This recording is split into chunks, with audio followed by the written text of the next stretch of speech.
Hi, I'm Steve Clemons, and I have a question. The U.S. says it wants a ceasefire in Lebanon, but does it?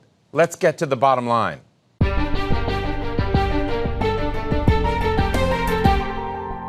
Over the past few weeks, Israeli forces invading Lebanon have killed thousands of people, wiped out entire villages, and displaced more than 1 million people in a country of only about 5 million people. Israel says it wants to destroy the threat of Hezbollah once and for all. The original argument was to allow the tens of thousands of Israelis who fled the fighting along the border to go back home. But more recently, and with the string of military successes, the United States and Israel now seem to want more from this war, chiefly getting rid of Hezbollah as a political force in Lebanon, and with it, Iran's influence in the region. But can their plan succeed? And does it mean more brutal warfare for weeks or even months?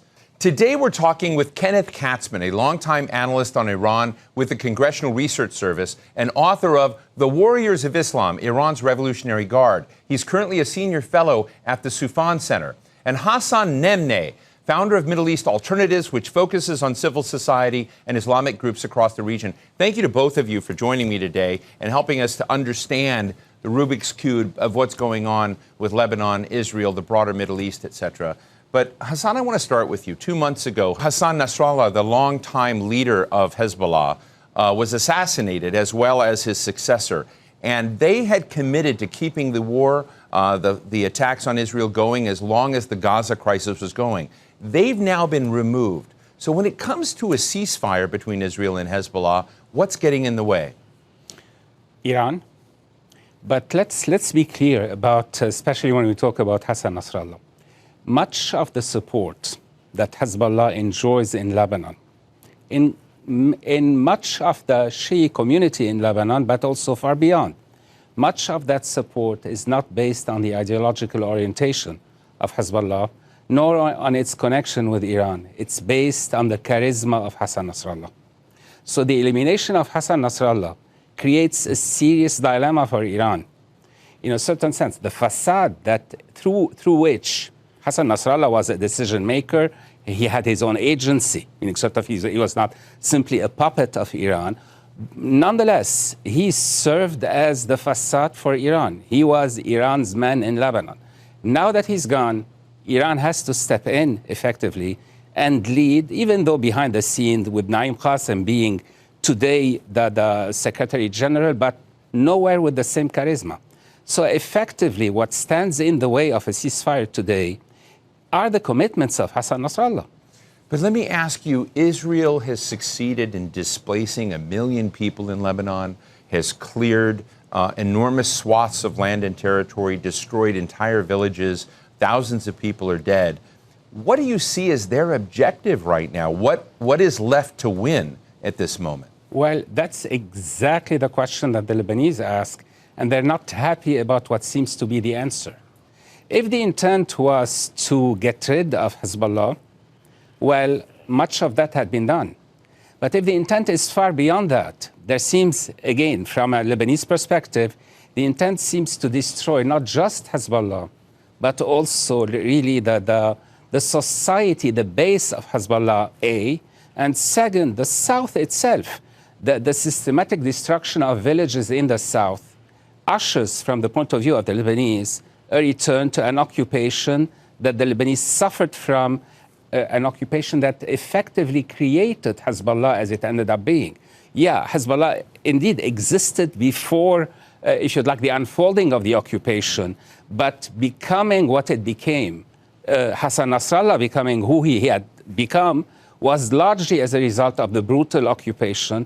And for many Lebanese, this is the brutal occupation by Israel. By Israel. Yeah. And here is a brutal occupation by Israel that's coming back. And actually beyond brutal, because it seems to be an occupation that is meant to obliterate the South. So the level of really, the level of cruelty shown by the Israelis in terms of targeting civilians throughout, and the level of destruction that they're unfolding on the South is not impressing the Lebanese as basically, this is the force that we cannot resist. Quite the opposite. It's creating, it is seeding a new future iteration of might be another version of Hezbollah. So Hezbollah might have been damage to the point of no return, that we can say, okay, it's yet to be seen, irrespective of how it reacts. But for sure, the level of the atrocities committed by Israel are not creating goodwill. We cannot expect the population that's suffering the way it's suffering because of Israel's action to turn and say, okay, what we want is peace. And therefore, really, once again, it seems to be that Israel is working, irrespective of its own logic, against its own interests, if the interests are really to secure in Lebanon, to create in Lebanon an atmosphere that is conducive to peace. Kenneth, I'm interested in Iran and how it plays its cards in this case.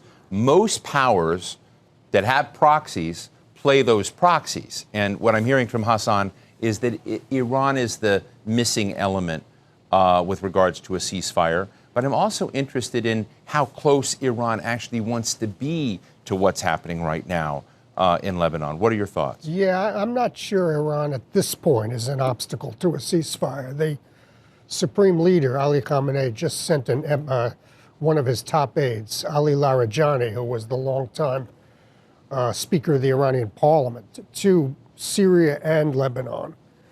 And basically, the Lebanese asked him, if we have a ceasefire with Israel agreement, don't interfere, don't block it. And he agreed and said, the Supreme Leader essentially agreed, said, well, if you and Israel agree to a ceasefire, if Hezbollah and Israel agree to a ceasefire, we're not going to stand in the way. We're not going to obstruct it. Now, you know, we don't know what's really true or not, but that's publicly what was But take discussed. that just for a minute. Doesn't it fit within Iran? Doesn't it fit within Iran that doesn't seem that interested in escalating real conflict with Israel? And so the question is Iran really trying to sidestep revenge for Soleimani, revenge for Nasrallah? Well, they don't want to escalate. They also don't want Hezbollah to take any more punishment. So they would prefer to have a ceasefire, let Hezbollah take its losses for now, and then maybe rebuild it later. Try to find ways around Israeli airstrikes to continue to arm Hezbollah. Let it live to fight another day. If they obstruct a ceasefire and Israel keeps attacking, there is a danger Hezbollah could collapse. Some Arab diplomats say it has effectively collapsed. Naim Qassem, they could have appointed him after Nasrallah was killed, right? They didn't. They wanted to appoint somebody else who was killed. Naim Qassem is not Hassan Nasrallah. This is not. These are not comparable. Now, the escalation issue on Iran, what they fundamentally want to avoid is war with the United States of America, because they know that that could not only lead to a military setback, that could lead to a collapse of the economy and the regime entirely. Khamenei has always sought to avoid direct conflict with the United States of America.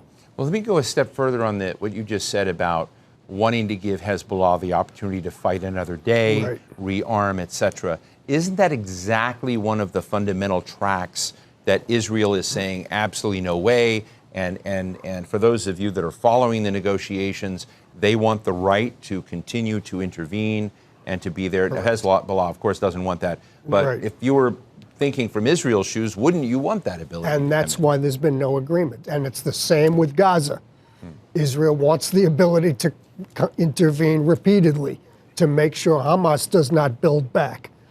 Iran wants them to be, Hamas wants to be able to build back. This is why it's so difficult to get these diplomatic agreements finalized, because the two sides have diametrically opposed visions of where they want to be 5-10 years from now. But the U.S. government is saying, with its lead negotiator, Amos Hochstein, that they're so close. Do you believe them? I think it's close, but, fundamentally, till everything's agreed, nothing is agreed. And so it could be close, but it could possibly never get there. But I believe that the points at dispute are small at this point. Hassan, let me ask you, is there essentially an implicit deal right now between the Christian Lebanese, the Sunni Lebanese, with the United States and Israel to basically disabuse themselves of the Shiite Lebanese? I wouldn't go that far, and for that matter. So tell me where the lines are. I would consider even the characterization itself. If this is how the U.S. administration is thinking, the characterization itself is really very shaky, because there is no such thing as a cohesive any one of these groups. Communities in Lebanon do not have a political unity anywhere. But besides that, I think in terms of the negotiations, it's important, whether in the case of Gaza and now in the case of Lebanon, the journey is the reward. Meaning the byproducts that the negotiations yield seem to be the purpose of the negotiations rather than a final agreement. In this case, really, it's inconceivable that Israel would accept an agreement in which it concedes effectively to parity with Hezbollah. So Israel hits Lebanon, Hezbollah hits Israel, and then an agreement stops all of that as if we're equal partners here or equal interlocutors to the U.S. I think it's more the case that what has been achieved so far as a result of these negotiations is the decoupling between Lebanon and Gaza. That has been achieved, and this is already a major blow to Hezbollah. Why? Because Hassan Nasrallah, before his death, had promised that the war for supporting Gaza will continue. So the fact that Hezbollah is now agreeing. So it's having an impact. But let's listen, to come to your point for a moment, to State Department spokesman Matthew Miller, who made an interesting comment last month, very relevant. Let's listen to Matt Miller. What we want to see come out of this situation ultimately is Lebanon able to break the grip that Hezbollah has had on the country. More than a grip, break the stranglehold that Hezbollah has had on the country. And remove Hezbollah's veto over a president. So, Hassan, that's a big shift from a Joe Biden that's saying, please don't take these actions and move forward. That is a proactive support of taking on Hezbollah and using this moment to rid the nation of that. That's why I asked that question. Is there an implicit arrangement that we should be aware of? That has been U.S. policy for the past, actually, decades. The U.S. policy views Lebanon as another theater of conflict with Iran, in which Iran, through Hezbollah, controls Lebanon. And actually, there's a lot of truth in that. The fear that many people have in Lebanon is that not that, if you like, the dismissal of Iran and of Hezbollah as a major force of influence in Lebanon is not going to yield a free Lebanon, but a Lebanon that follows Israeli diktat through American mediation. And an example of that, many Lebanese think, was the maritime border negotiations, in which basically Israeli interest prevailed. Everyone in Lebanon seemed to have agreed that at the official level, but not those who knew the facts. And therefore, if that's the model of the Lebanon to come, many Lebanese are wary of, okay, I would say, with the exception of those who benefited from Iran's presence, and they are a minority, all the Lebanese would want Iran's influence to dwindle to next to nothing. Okay, not necessarily zero, because actually balancing influences might be of use for some Lebanese. So I think now what Matthew Miller is doing is making explicit what has been really official policy for so long. And yes, it coincides with the interests of many Lebanese at face value, if we do not take those fears into account, but also if it were not done the way it is being done. If the price of getting rid of Hezbollah is destroying the Shia community, if the price of getting rid of Hezbollah is destroying Lebanon, thank you, but no thanks. And I think that's part of the tension. But Kenneth, what do you think about this, in terms of, let's go to the axis of resistance and whether it is still there or is it in complete shambles? Well, it's been badly battered. I think that's very clear. I mean, and tell our audience about the axis of resistance, Yemen, etc. It's Hamas, it's Hezbollah, it's various pro-Iranian militias that Iran created during the Iran-Iraq War and during the U.S. Occupation and presence in Iraq. Various Shia militias in Syria that are allied with the Iraqi militias, the Houthis in Yemen, and Iran at the hub. It's a hub and spoke approach, I suppose. But this is what I've been saying to other, Arab TV stations lately is they ask, why the U.S. doesn't have the same approach on Gaza as on Lebanon. The U.S. view of Hezbollah is much different than it is for the Palestinians. Palestinians do not have a state. They've been under occupation. There is not sympathy for Hamas, but there is sympathy for the Palestinians as a community. Hezbollah is a completely different issue.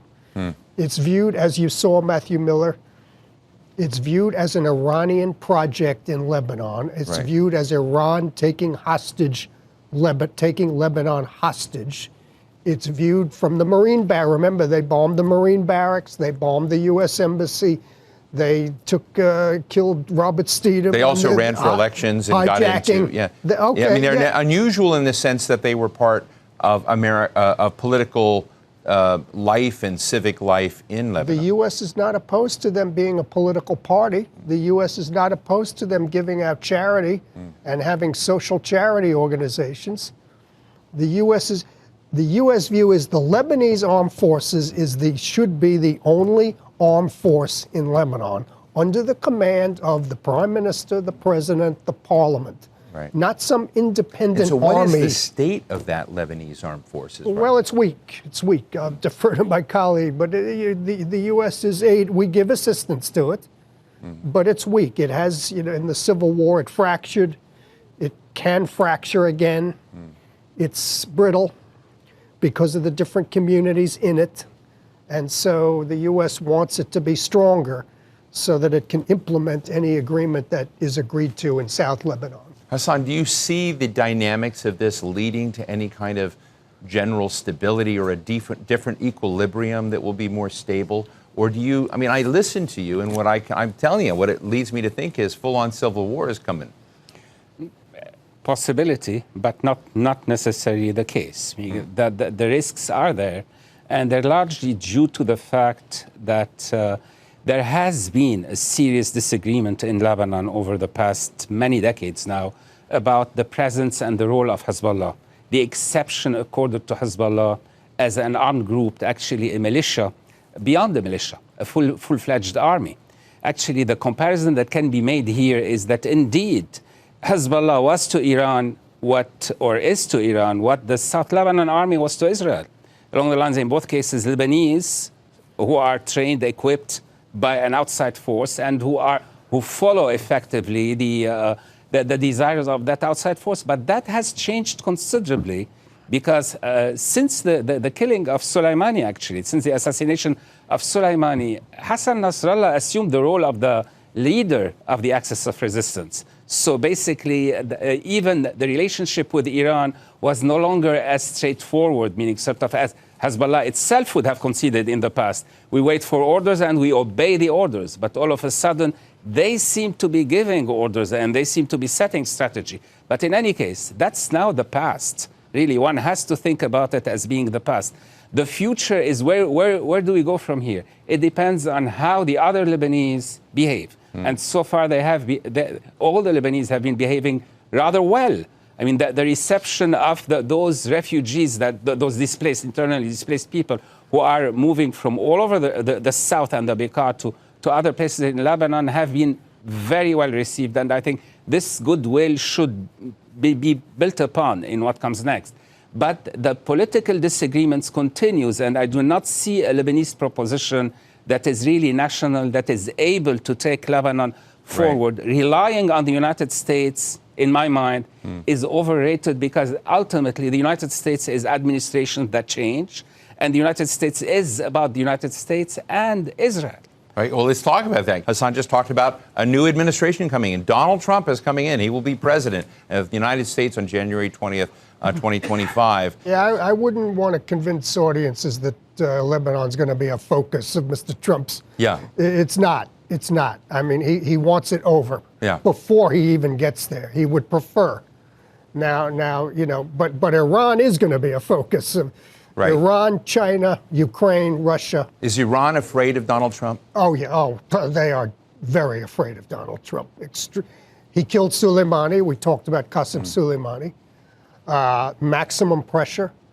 One of his first moves once he gets in is to try to convince China to stop buying Iranian oil. That is going to be front and center of a centerpiece of his administration, is trying to strangle Iran's economy. He is going to try to convince the Gulf states that maybe he should have responded when Iran shot at the Saudi oil fields in 2019.